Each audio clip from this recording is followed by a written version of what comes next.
The world is saved.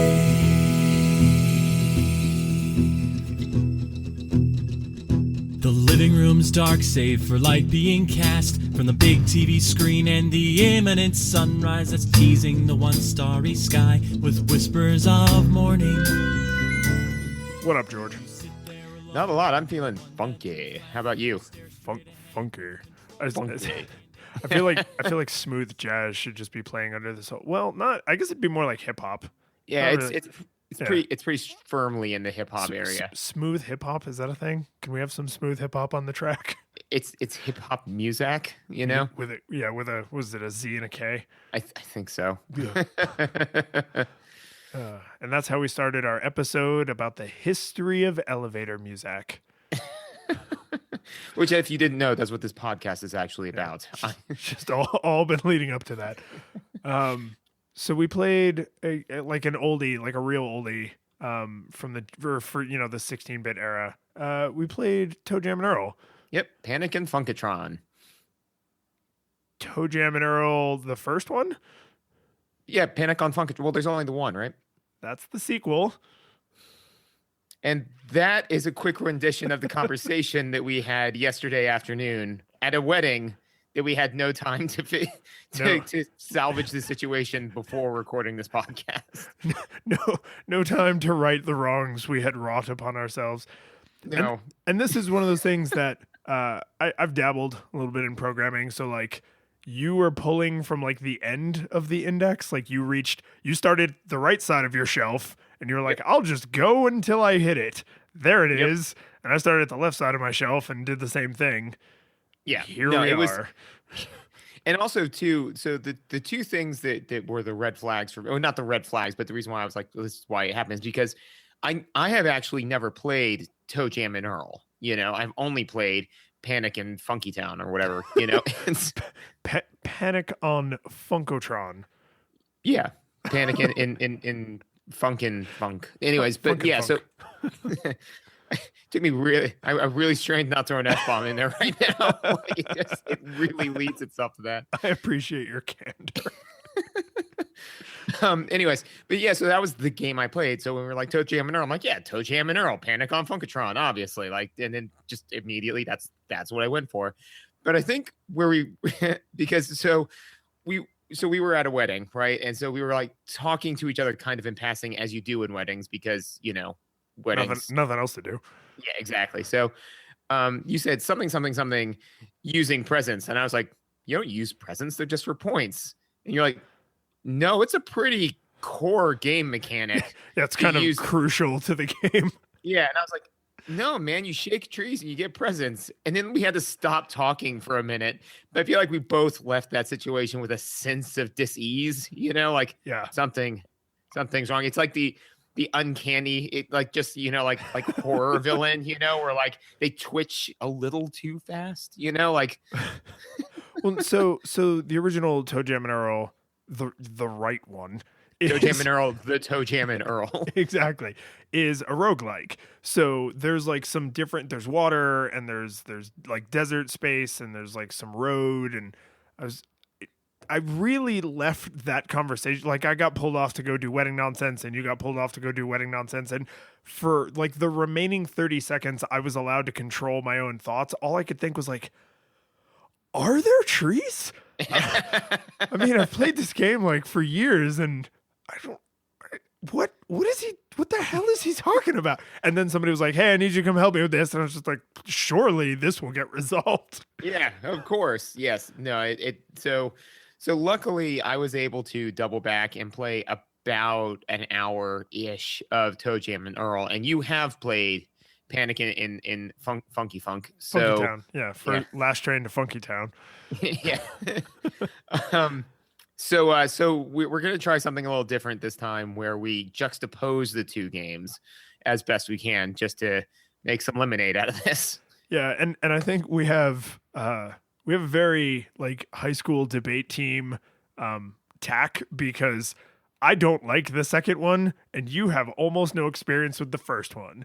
Yep. So this is going to be, thank God we're not like like lobbying for the games we chose because this would be completely nonsensical. But there are such dramatic changes between the two of them that I think it'll be a little interesting to put them side by side. So we're making lemonade out of it. So visuals.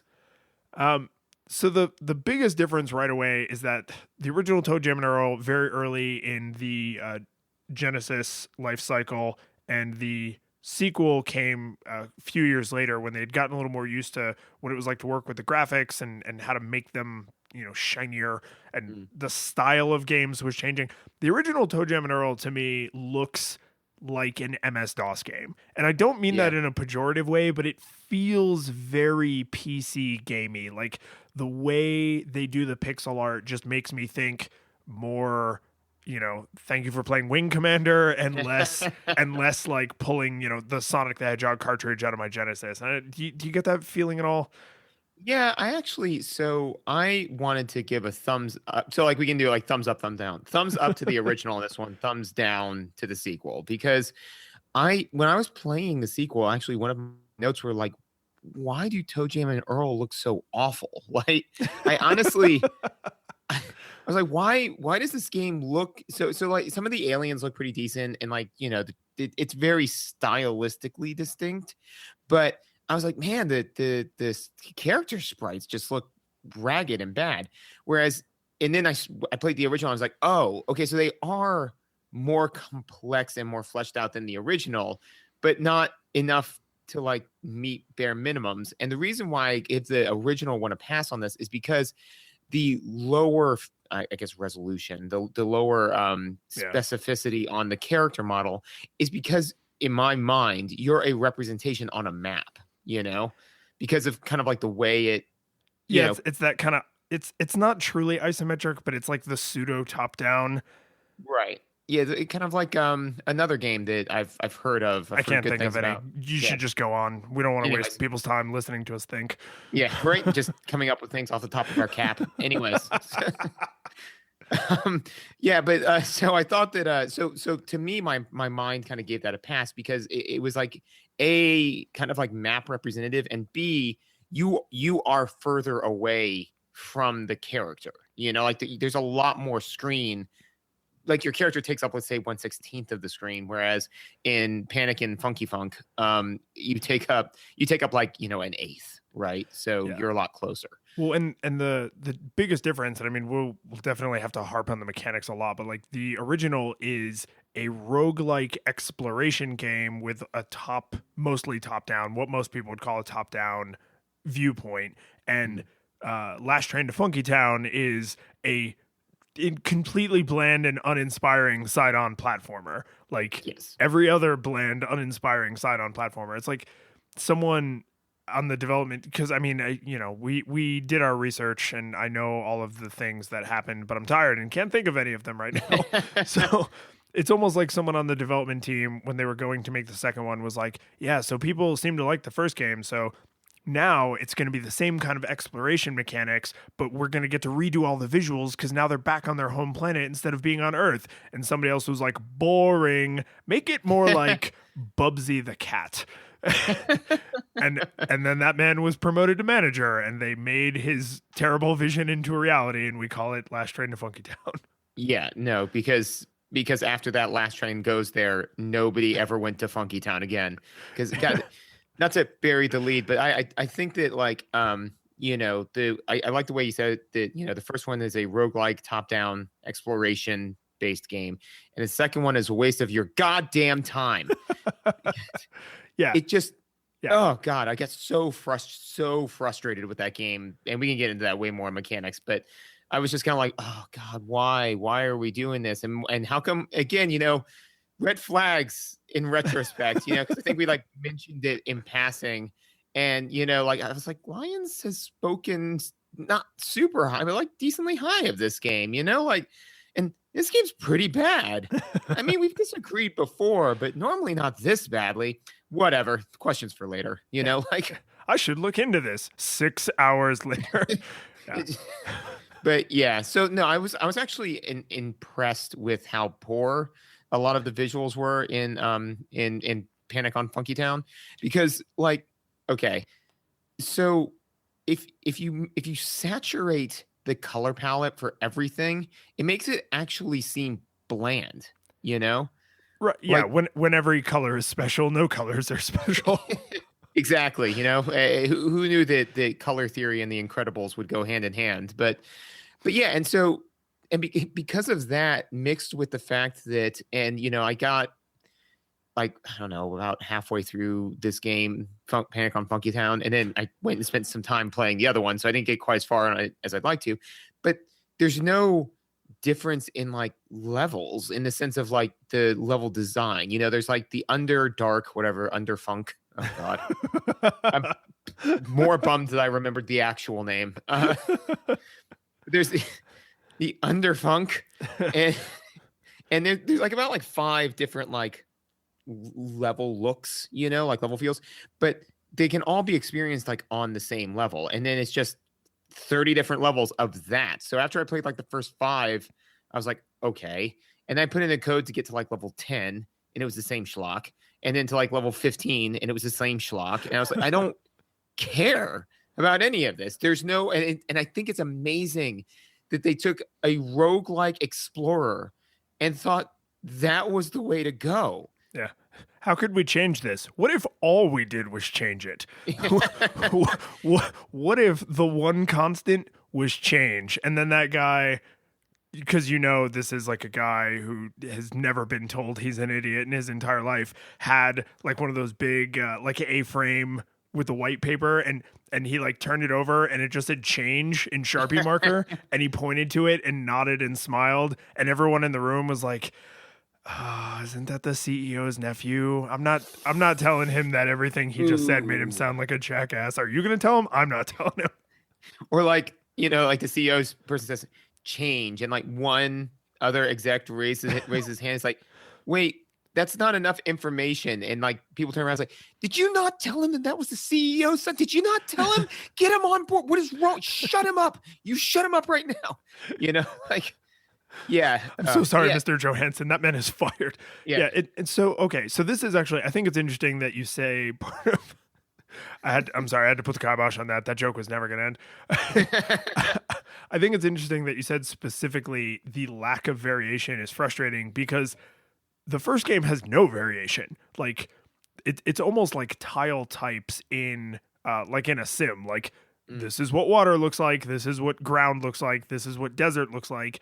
And that's like all there is. And because it's a roguelike, there's just varying random combinations of those tiles. But you're not here for the scenery. You're here for the map. Like you want to uncover the map. So the fact that there's lots of green squares is like, well, yeah, but where is the edge of those green squares? It's the edge I care about, not really the green. Whereas when you're playing a platformer, staring at the same like Hanna-Barbera scrolling background for 20 hours is like really uninspiring. Like impressively so. And it makes because in a roguelike, like in Minecraft, you know, I don't expect super tight visuals, you know, like, I mean, look at Minecraft, you know, and look how many people have dumped their lives into it. I mean, as I think, I don't think we mentioned it on the show, but I am currently working with a small team of people to recreate in survival mode a scale model of the USS Enterprise NCC 1701D. Yeah, which I don't think you have said that on the show, and I think people should recognize as a particular brand of obsession, because that has already been done, and you're like, now I want to do it. Yeah. Well, you know, just that's why there are scores of people who want to scale Mount Everest. You know, like. Now but that anyways, you know it can be done.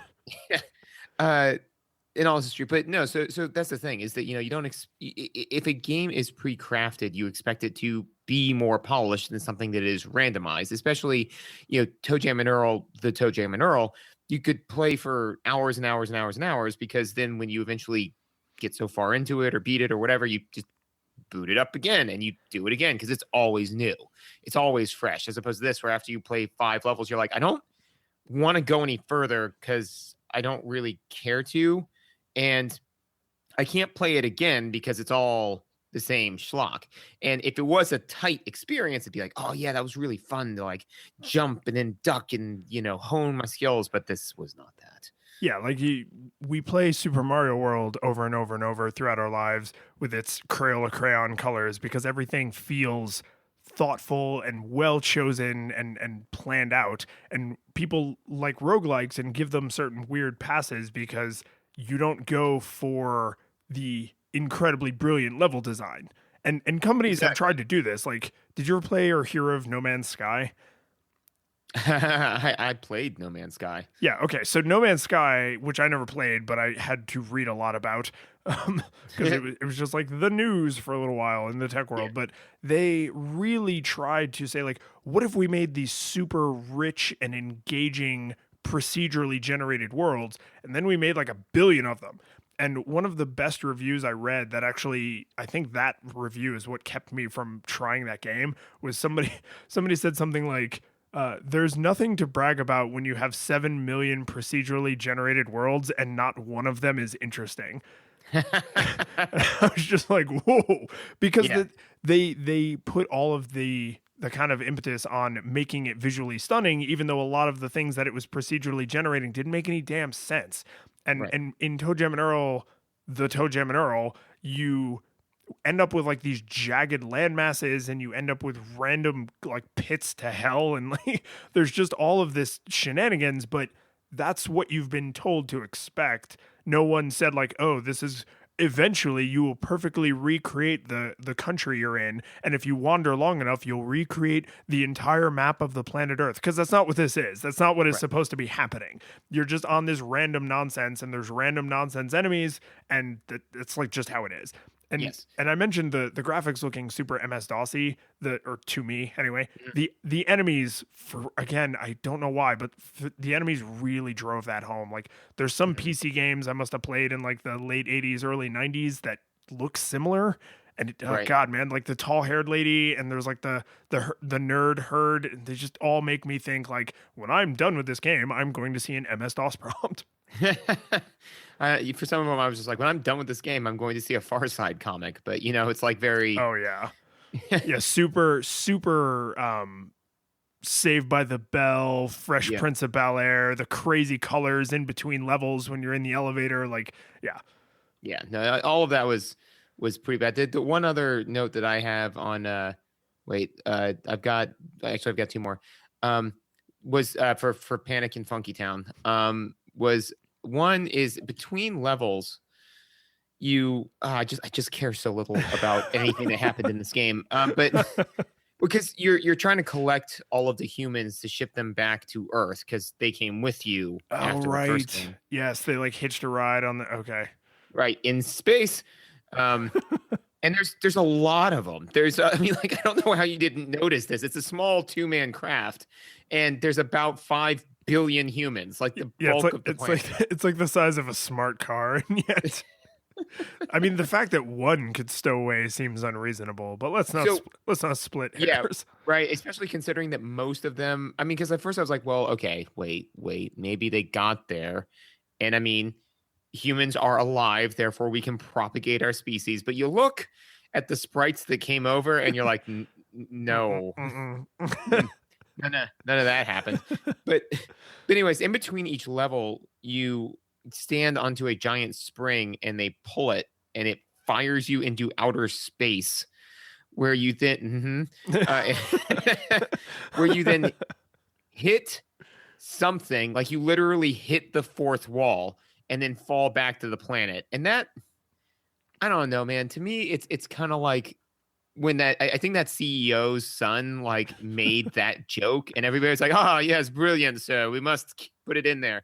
Apparently, this was made in Britain, but and I was just like, it's not funny, and this is a waste of time because that animation takes forever, and so that it was all just frustrating me. Because to be fair, though, at that point, I was already frustrated and was just writing things down to pick it apart. Well, and I mean, this is a good example of the difference in feeling that's inspired by the visuals. Because when I, slap it into my Genesis machine and I'm like, okay, I'm going to play ToeJam and Earl, it's like very dated and very nostalgic in the broader sense of I'm like, oh man, look at these graphics. Listen to those dope beats, y'all. Like it's but in a way that feels genuine. Like it feels like the people who wrote that music and made those graphics were like, yeah, this is what games look like right now. Like we know that in 5 years this is going to be super out of date, but like we want to make a game right now and this is how our game's going to look. And they weren't like being like edgy or ironic about it, despite it being like, hip hoppy and whatever. But then when they made the second one, it's like just soulless. Yeah. Just only every decision had to be like turned up to 11. They were like, oh, sometimes the characters like look at the camera and break the fourth wall a little bit. What if in between every level, their faces were smashed against the TV screen every time? And that animation takes like 20 or 30 seconds. No one will get tired of that, definitely. Nope, definitely not. Yeah, no, I mean, and I think that you kind of hit the nail on the head where the first one, as you're running around, you're jamming around, right? It felt kind of like fun and enjoyable. Like somebody was like, yeah, what if we took, Bill and Ted, but with aliens and magic, and I was like, and, like you hop onto an elevator that goes into the negaverse or whatever. Yeah, I'm not totally clear on all that. Exactly. But then like the second one was like, well, what if we did all of that and like supercharged it? And, but then it was just, to me, actually one of the notes I have, and I think now is as good a time as it was, it literally feels like what an adult thinks kids think is cool. It's literally like it's Lee Marvin's putt challenge or whatever. Yes. No, that is exactly the right way to describe it. The first one, though now dated in history, was cool.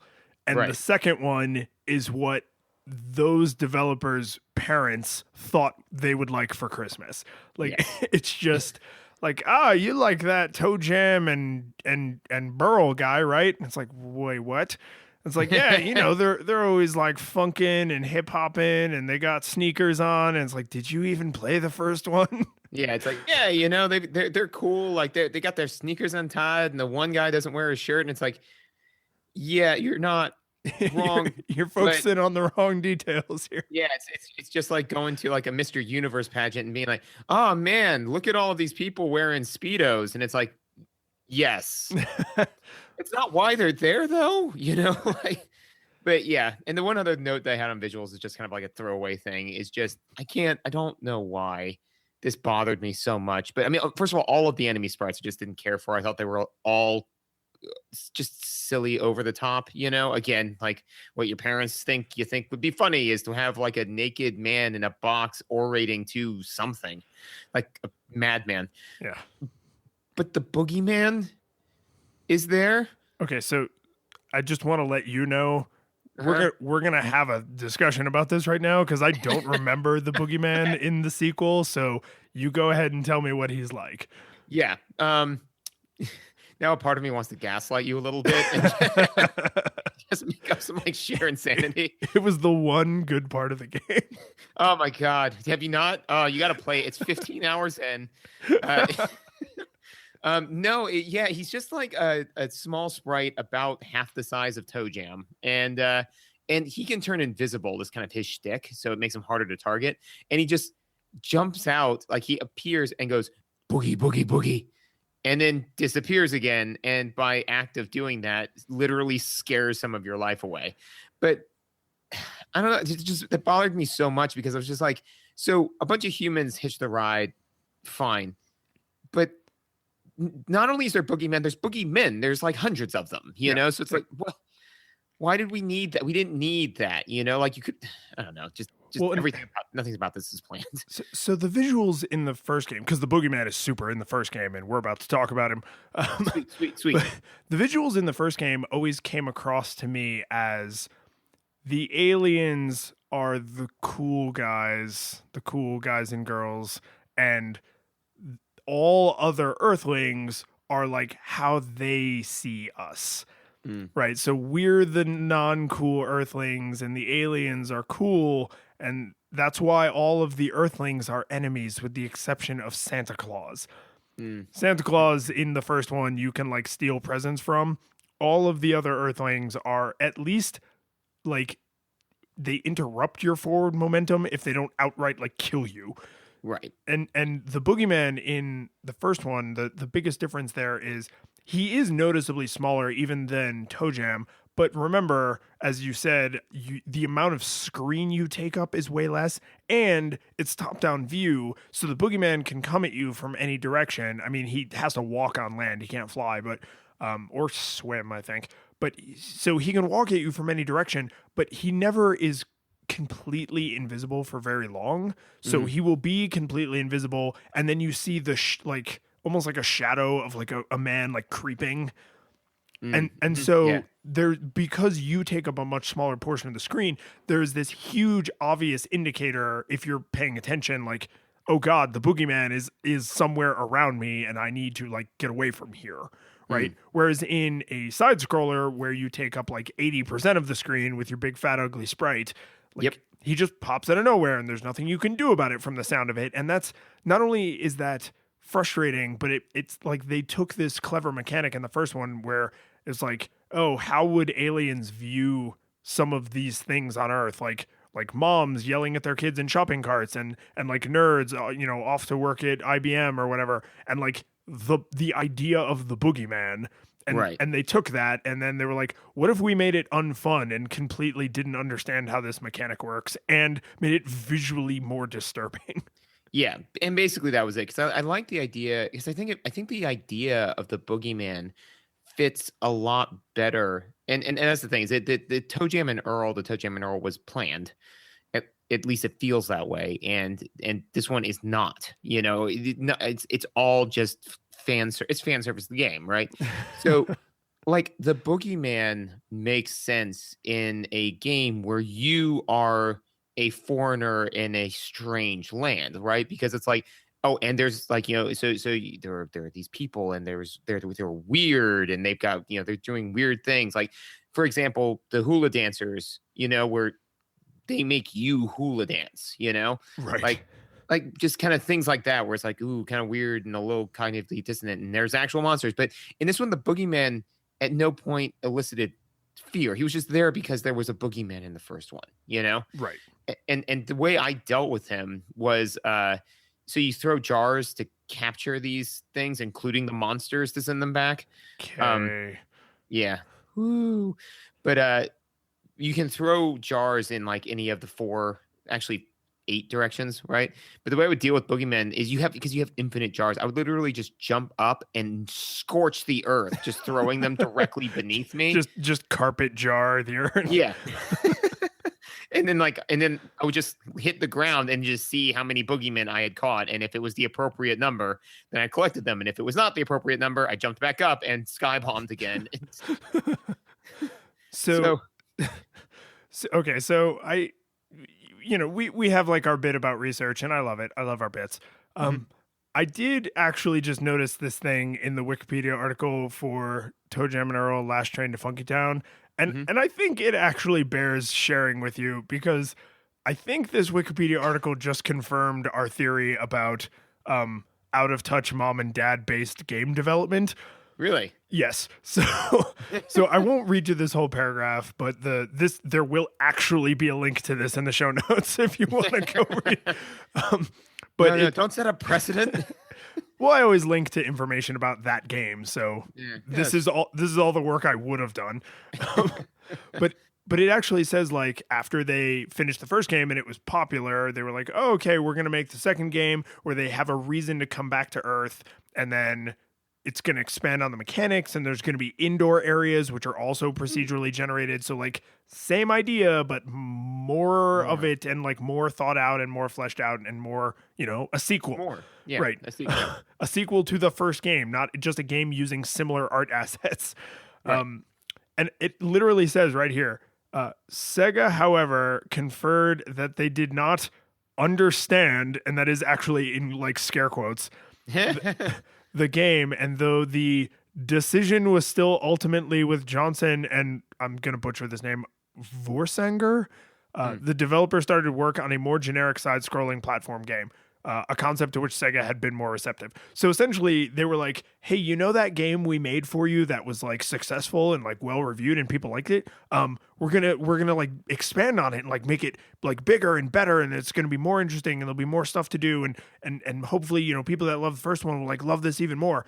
And they were like, can you make it look like Sonic the Hedgehog? Yeah. Can you just make it Sonic the Hedgehog reskinned? Yeah.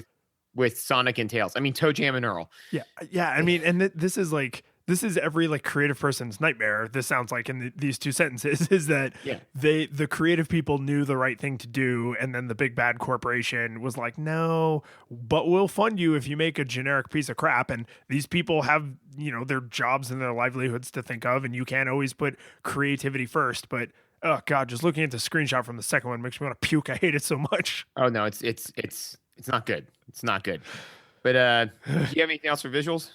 No, and I want to segue directly into audio because the other thing about the Boogeyman is that he makes the worst noise any video game character has ever made, except maybe the Doctor. So let's talk about the Boogeyman first.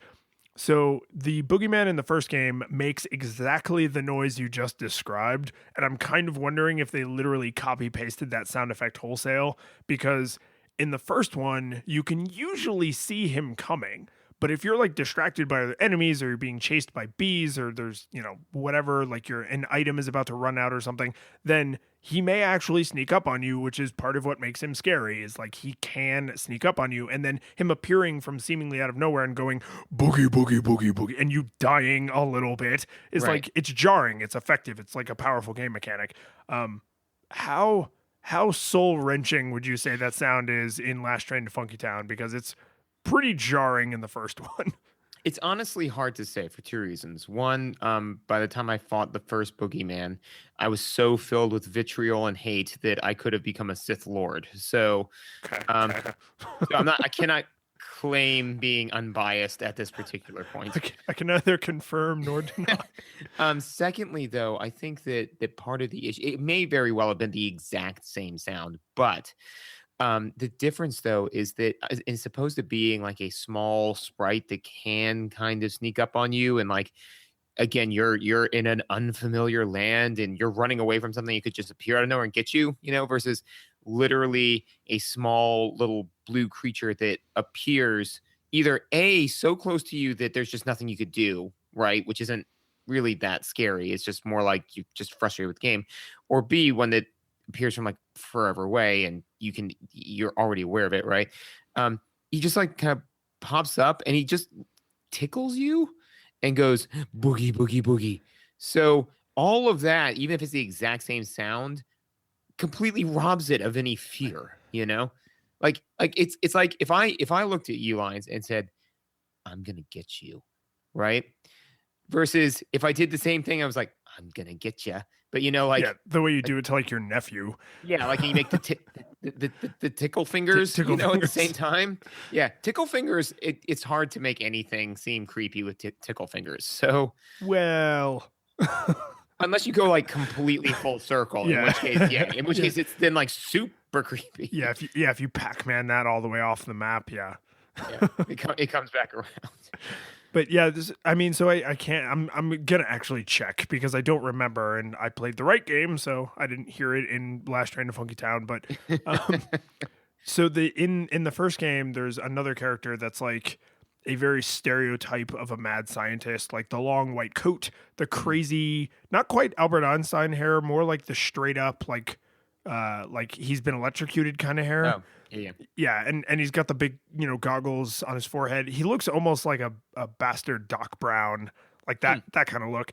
And he takes these long, creeping steps, like he's trying to like sneak up on you, but in a way that he doesn't realize makes him incredibly conspicuous. He just rolled poorly on his hide and moved silently, but he doesn't know that he rolled poorly. He has no idea. But he has a needle, like a hypodermic needle, with a tube running to like his pocket, which is already a fairly disconcerting visual. Yes. And when he gets close enough to attack you, he stabs you with the needle. So he like because he's tall, like he's tall and lanky, and he like crouches down, he stabs you with a needle, and then you go like youch the same way you do if you get hurt in like any of 10 other ways.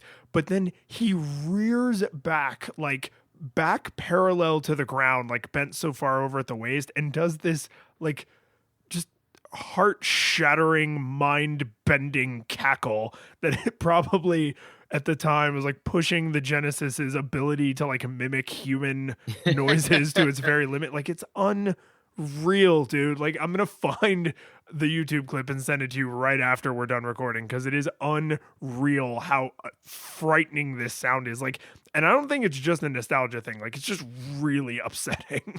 Right. Yeah, no, that all sounds terrible. And I can say that from a sound point of view, there was nothing in this game that made me feel anything. Actually, no, take that statement, but not just on sound. There's nothing in this game that made me feel anything. But yeah. This is somewhere I feel like the audio really excelled in the first game, is because the visuals they're not bad, but they're not spectacular. But the audio is great. Like the music is excellent. The enemies, like there's also a mimic mailbox. So there's like a real mailbox you can put money in to get presents. But then there's a mimic mailbox that if you get too close to it, it makes this like, oh God, I don't want to do a terrible impersonation of it, but I don't know how to describe it. It's like a, like that kind of, the way you might scare like a little kid, or like a cheap like Halloween decoration might shout at you.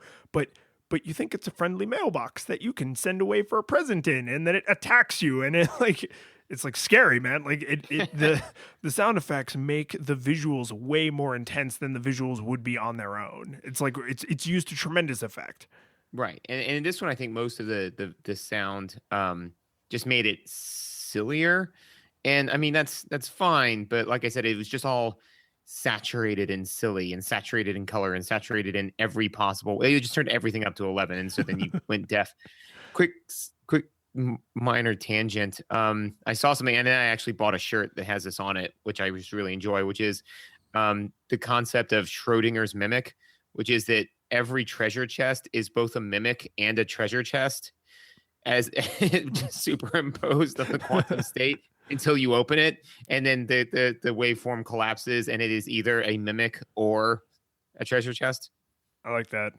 Right. And I wear that shirt to work from time to time. And there's a lot to unpack in that joke. So if somebody's like, I like your shirt, I'm like, right. We should you're like an actual honest to God, like lab coat wearing scientist. So how many people at your work have come up to you and been like, that's really just perpetuating the misunderstanding of how Schrodinger's cat experiment worked. And then do they get the opposite treatment? You're like, we should not hang out because you don't understand how humor works. Well, oddly enough, I am a, bald guy with a beard, right? That's odd. And for Halloween, yeah, that's shocking. For Halloween, I went with, I got some Blue Rock candy, and I got the hat and the glasses, and I went as Heisenberg, and nobody got it. So not a soul, man. One person asked me, like, "Oh, are you like an Amish guy?" And I was like, "I don't. This is a popular TV show." So that's kind of, yeah. I'm not surprised that I haven't gotten the, well, you're just perpetuating the myth, the Schrodinger's cat. I have not gotten that. I did get one time though. Somebody say, "Oh, you play D&D?" And I was like, "Yeah, no, I do." And then he asked the question where I was like, "We are going to hang out," which was, "Which edition?" And I was like, "What? We should hang out." What? It's 3.5, obviously. And he was like, "Oh yeah, 3.5." Anywho, so yeah, mechanics. Well, I daren't not ask you this under normal circumstances, but I feel like we have to keep up the facade of like comparing the two games. Did you happen to notice if this game had any music in it? Yeah, it was all. I did. No, but and literally my note is very funky.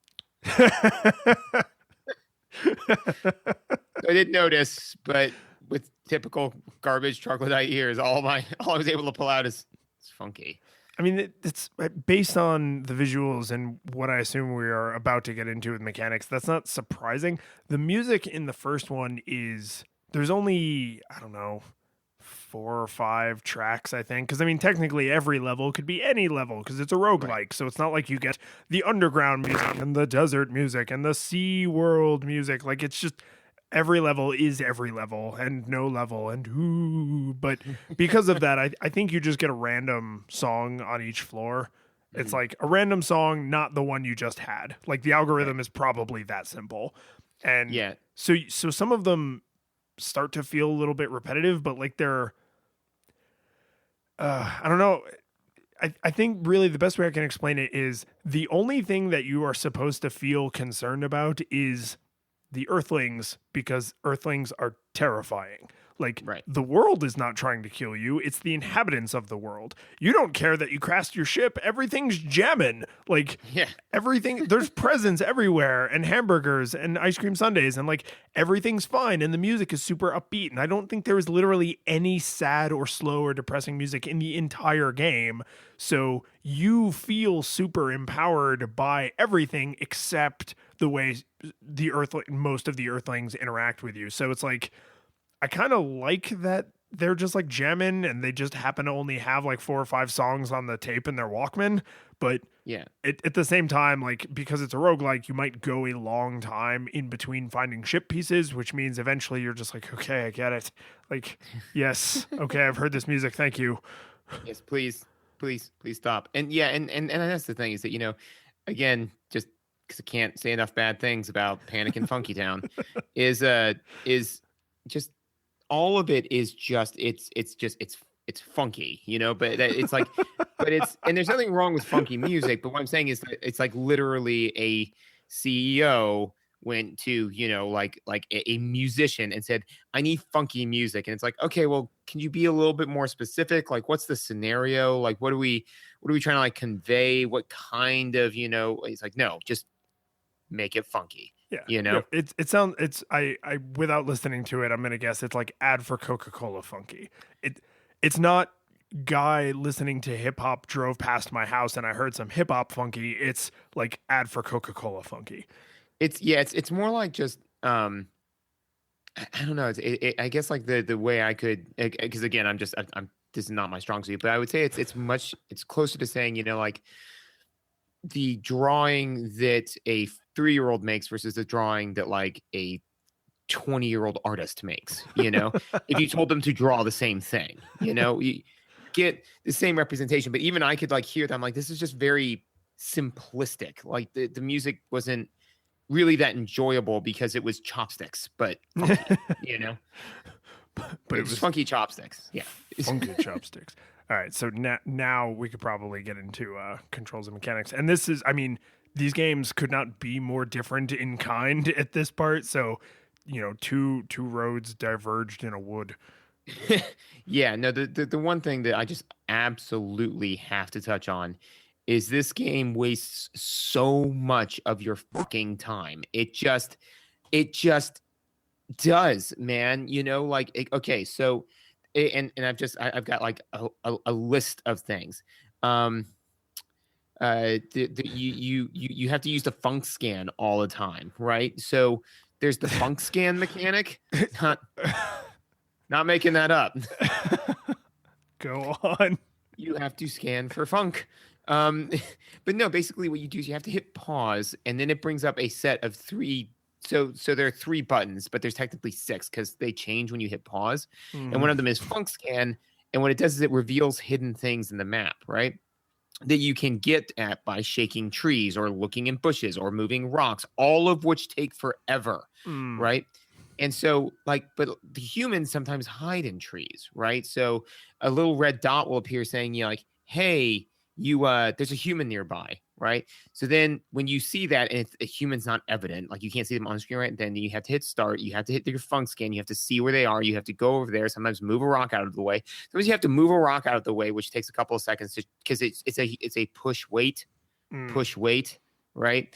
To get to a bush, at which point you have to then press up on the bush to have the human pop out, and then you have to run them down while throwing jars at them to capture them in the jar. That is this what you want? Is this fun? Like,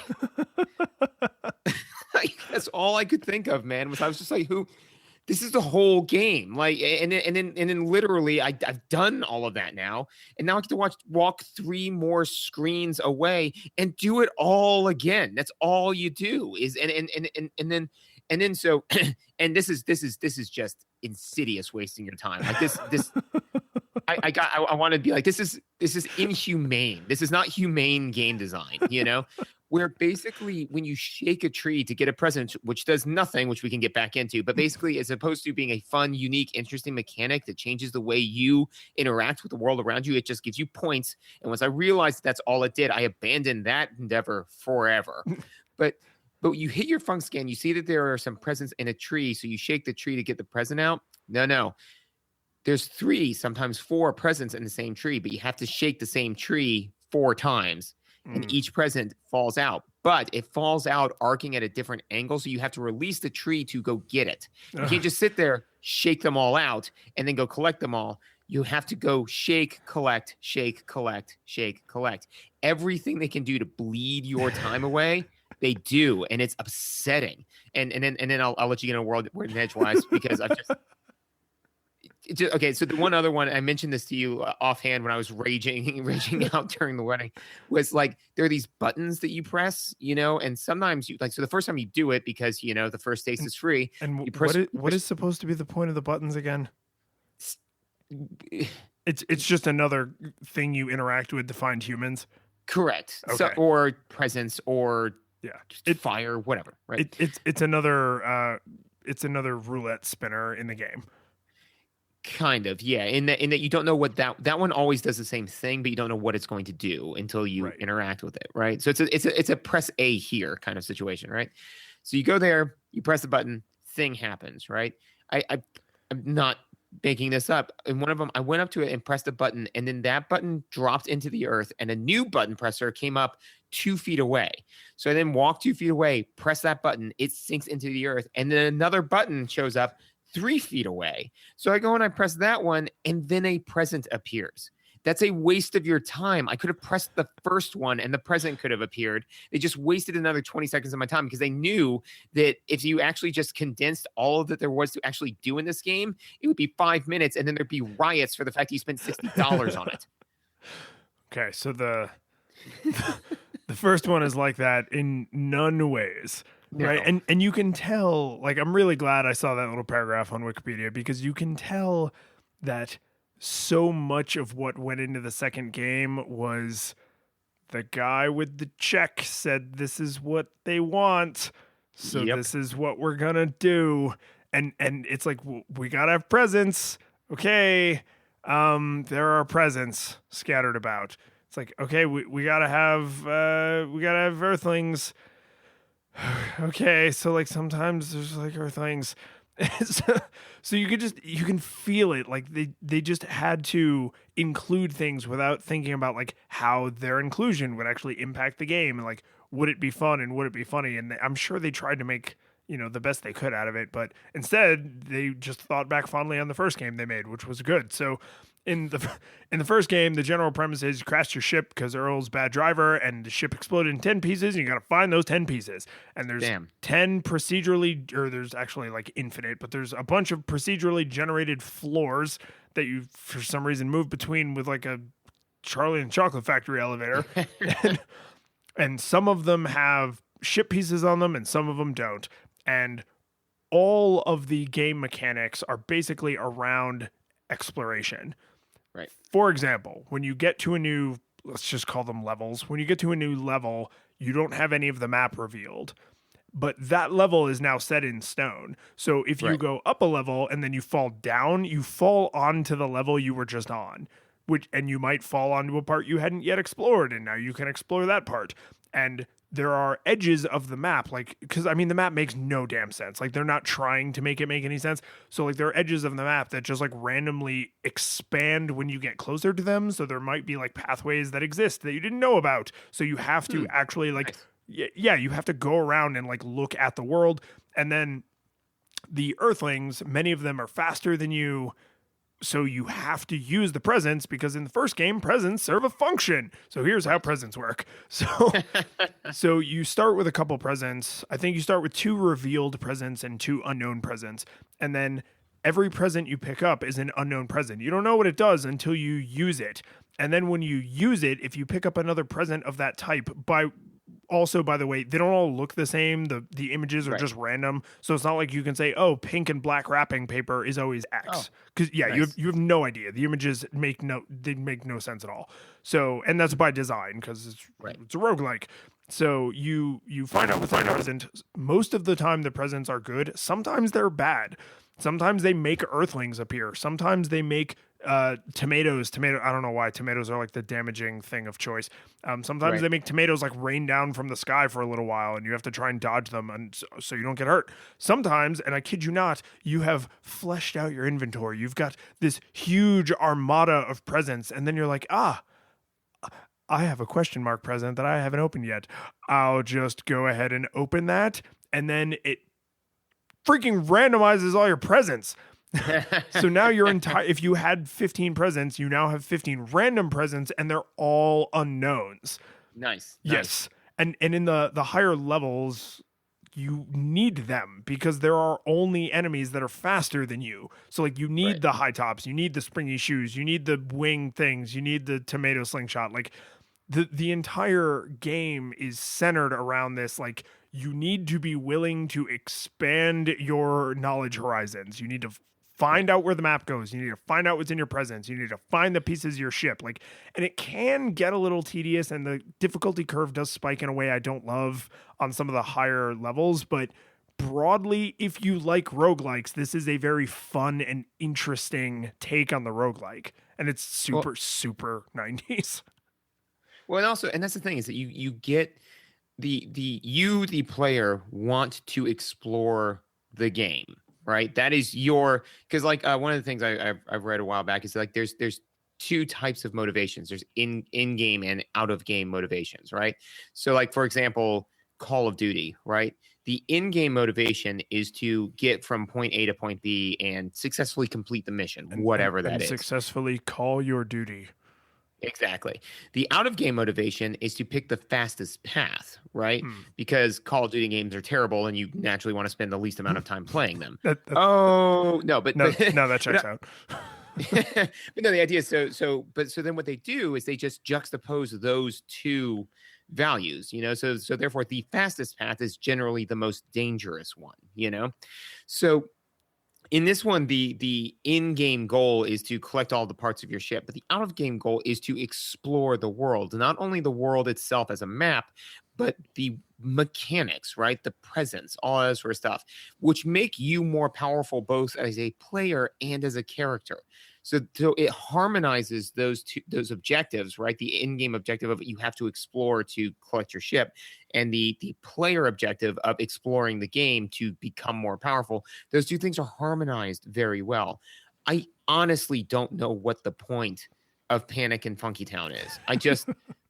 I don't. And so I did get to play, luckily, the good one for a little bit. And yeah, man, the presents were fun because like I'd get a new one, I'd be like, ooh, what does this one do? And just like a brand fresh green new D&D player trying on a magic item instead of casting Identify for the first time, I put it on and they'd be like, can I take it off? And it's like, no, it's raining tomatoes, and that was kind of fun because, like when I did it, like, I was in an area where there weren't a whole lot of humans or anything like that. And I was like, oh no, there's tomatoes. And yeah, it was fun. It was enjoyable. This one literally, so the main, I think in the ToeJam and Earl, presents are key. Like we said, that's why you were so incredulous when I was like, can you use presents? Yeah, no, that was, if we had not had that exchange, I'm not sure we would, because we were at a wedding, we were doing other things. Like that was the splinter that stuck in my mind. That was like, he's not a stupid person. There is no conceivable way. And I hated Last Train to Funkotron. Like I tried it, I hate it, and then I never played it again. So it was not even in my mind that might have happened. So when you were like, oh yeah, you can't even use presents just for score. It's just like no, like none of any of that. Yeah, exactly. So the fact that literally they took one of the core mechanics of the game and the thing that made it interesting, honestly, because other than that, it's just a random map generator. I mean, that's basically kind of what the game is. Yeah, if not for the presence and the enemies that you need the presence to help you combat, it'd just be walking around the game. Yeah, exactly. So they took that and they said like, well, now they're just worth points. And well, okay, well that's cool, but like, what do points do? Can you like use them to like exchange them for goods and services? Now they give you more lives, so you can waste more of your time. Literally, it feeds back into wasting your time because all it does is give you more lives, which means you can play the game more. And it's just that's it, man. There's no other reward system. I mean, everything that you do, and I realize this, like, is there are some other minor things that they. Yeah, in my mind, minor. Like for example, there's the panic button and the super vac or shop vac or whatever they call it. But they're like your super moves, so you can hit pause and use that, and like the one of them will suck all of the humans in the area and jar them all, right? And that's fine. The other one is the panic button where you just run back and forth across the screen, like throwing jars into the air and just kind of seeing what sticks, right? Both of those animations take forever when all they mechanically do is clear the screen. So like, in at least half a dozen other games that we played where there is an item that clears the screen, like especially if you look back on like some of the bullet hell games, like basically it's a bright flash of light and then everything's gone. This doesn't do that. It takes like 30 seconds. I don't know why, but I just thought about Rick Sanchez just being like, I didn't like the enemies, Morty, so I made the enemies go away. Because that's how Rick would do it. It wouldn't be like a big ridiculous fanfare. It would be a bright flash of light, and then everyone who's not ToeJam and Earl should be dead. Yeah, no, Rick would take care of them the way he takes care of those squirrels, like, and then he would peace out to, what they need Portal to ToeJam and Earl to just go to the different reality. Like, but no. So I thought that honestly, we can speak a lot about, because like you said, mechanically they're night and day different, but realistically, I think where they are night and day different is that ToeJam and Earl was a game made by a group of people that they really were invested in and wanted it to be fun. Panic on Funkotron was made to manipulate you into thinking that you're having fun. It is a very manipulative game. Yeah. And I mean, they, if I recall correctly, I think they actually took a stab at a 3D one at like maybe the Dreamcast era. I don't know. Back when Sonic the Hedgehog was coming out. Yeah. And I mean, like into 3D. Yeah, like a 3D version of the original one would be probably pretty good, right? Like you'd have, the whole Z axis you could do stuff in, and you could have like more interesting presence, and you could do first person stuff, like a first person mode you could switch into if you wanted to. Like there's lots of ways you could take the original exploring roguelike and move that into 3D, and taking crappy platformers and turning them into 3D is literally Sonic the Hedgehog. So it's oh god, it's so soulless. Like I feel awful for the people who put in months of development into a sequel that was an expansion of the first one, and then were basically told like, what if you didn't have hopes and dreams? Would you still collect your paycheck and produce a game that we can sell for $60? And because those people have mortgages and families and need to eat, they're like, all right. Yeah, no, and if we want to go super even darker, is basically what then happened was they went, okay, they then produced a terrible game, and the people that made them produce a terrible game went on to force other people to produce terrible games, and that former people either were terminated or that the company that they were subcontracting to got closed down. So and the cycle of, I mean, there's lots of terrible games and there's lots of terrible sequels. The fact that this is a terrible sequel doesn't crush me so much as knowing that it was on every track to be a good sequel that was then just crapped all over. Yeah. And I mean, I think that you can just tell like from the tone of it is because, you know, like let's take there like you said, there are plenty of bad sequels. You don't have to reach too far for them, you know, but most of the time they're like terrible because they are trying something new and that thing doesn't work, you know, or the opposite. Like they rely too much on samey mechanics, you know? So, you know, like it gets repetitive, right? But this one, like literally it was like, you know, the artist, you know, a musician when they're young and, you know, like they're just doing it for the love of the craft, you know, like, and yeah, they want to become rich and famous, but they're doing it because they love music. And then like smash cut to, you know, 5 years later, you know, and like the label has decided exactly what they wear and exactly how they dress and comport themselves. So you can just see in their eyes that they just don't want to be doing this anymore. That's new ToeJam and Earl. It's dark. You're pretty familiar with Scott Pilgrim versus the World, right? Yeah, I love that movie. Yeah. Yes. You just made me think of in like the ultimate fight scene. And she's like, "We are Sex Bomb. We're here to sell out and stuff." That is actually the perfect analogy, I think, is that ToeJam and Earl is, you know, "We are Sex Bomb. 1, 2, 3, 4," and then like, you know, and then ToeJam and Earl Panic on Funkotron is you know, like, "We are Sex Bomb." Yeah, no, that's that. If you want to know that, those are the visuals. Yeah. You know. So I do, just so that we don't go into the final segment like on a complete downer. There's a couple cool things about the first one I wanted to talk to you about because I have them in my notes here. So there's a few little like polished things that they did that I felt like are good mechanics and that were thoughtful in how repetitive a roguelike can be. Because, I mean, if you have a bad algorithm or if you just are an unlucky person, your roguelike experience can be really terrible. Like, it's hard to, I'm sure it's very hard to make a good roguelike algorithm where every procedurally generated level is interesting and fun and none of them feel unfair or wildly unbalanced because I saw some of them, so I know it happens. But there's a few little, like, mechanical touches that I thought helped make... Because in a roguelike, you can feel like the world isn't real. It's like, well, every floor is just random. But there were some like these little polished things that help the experience feel cohesive. So like the first one I thought of is the one power you have all the time is the ability to sneak. So if you don't have any presence equipped, you hold down the present button, I think it's B, and you like creep and walk slowly.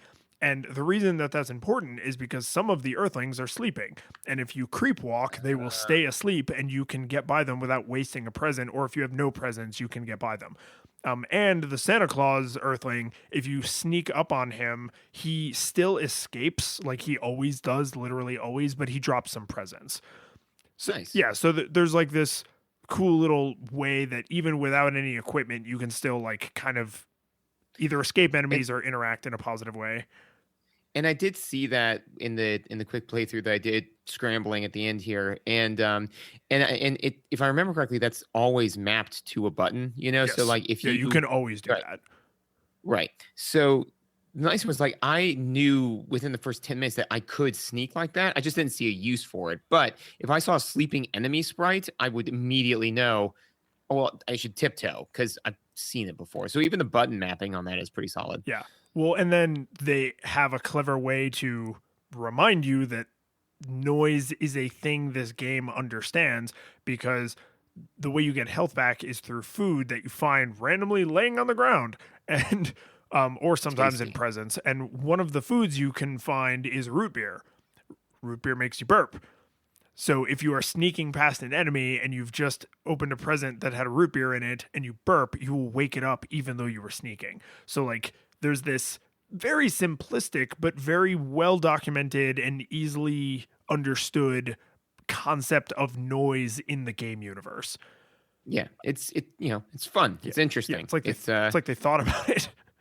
And then just kind of my last thing is just like not all of the enemies just hurt you. Like there's like a tornado thing that doesn't do any damage, but you lose control while you're trapped in it, and then it just drops you somewhere randomly, which may be over water, which may be over nothing, and you just fall to like the level below. There's like mole enemies that don't cause any damage, but they make you drop presents. And then the nerd herd, like I guess that's what it's called. I mean, it's literally just a herd of nerds, but they hurt you, but they also flatten you. So you are not only did you take damage, but you are now immobilized, and because of the way they move and the way other enemies move, like you're more likely to be susceptible to another attack because stuff can like kind of zone in on you while you can't move. So like there's enough variety in the way the enemies interact with you that you're not just like, oh, I got hit, I took damage.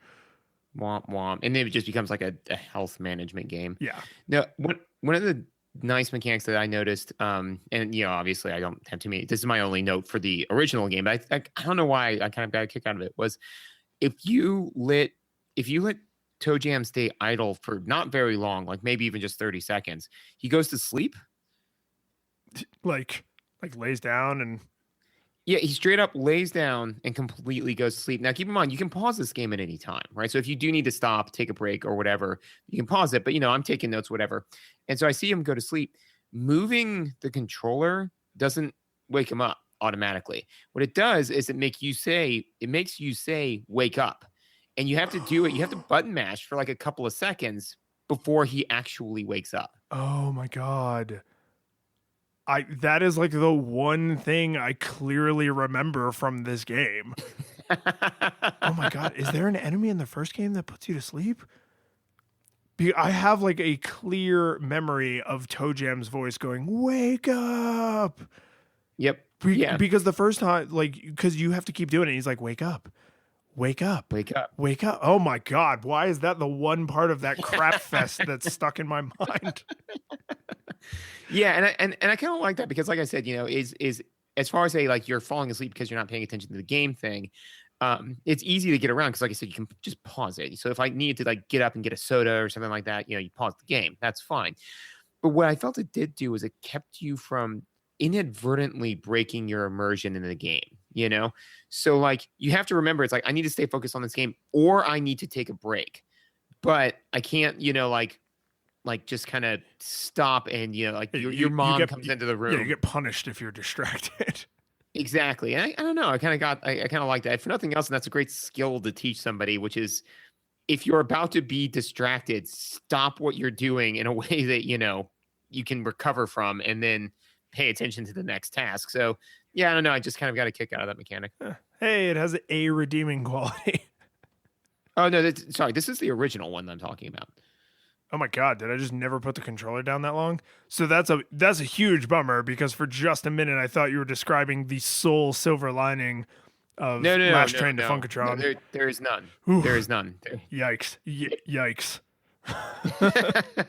You're like, oh yeah, good to hear. Have one good thing. I'm like, oh no, oh God, did we just do it again? Yeah, we did. We did.